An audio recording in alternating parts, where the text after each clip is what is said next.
Mesures barrières du coronavirus et hommage à Gon Coulibaly. Qu'est-ce qui n'a pas marché?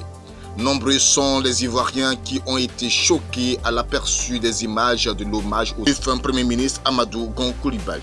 Nous sommes sans ignorer que la pandémie du coronavirus est un danger qui menace l'humanité et pour laquelle des mesures barrières ont été instaurées pour ralentir la flambée de la contamination.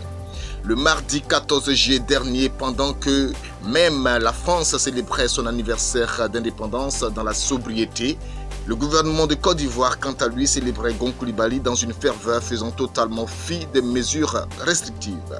Ces images qui ont fait le tour des réseaux sociaux ont amené des internautes à s'interroger si le Covid-19 a pris fin avec la mort du Premier ministre. Sinon, pourquoi ne pas inhumer certes l'illustre comme tous les défunts dans cette crise? Des parents n'ont même pas été en mesure d'accompagner des leurs à leur dernière demeure du fait de cette maladie. Pourquoi ne pouvons-nous pas se fier à la règle pour celui-ci? Qu'on nous explique.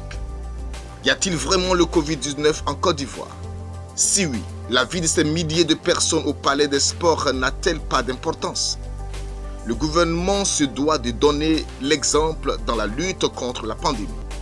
On ne peut pas, après avoir condamné Emma Louès à payer une grosse somme d'argent pour avoir organisé son anniversaire, brimer des personnes qui ont été surpris par le couvre-feu dehors, empêcher des obsèques méritées à des dignes fils de famille et soi-même se rendre coupable d'une telle dérive. Comme pour dire, la loi c'est pour les autres. Je finis par paraphraser ce message du ministère de la Santé et de l'Hygiène publique qui dit « Si tu ne serres pas la main, ça fait quoi ?»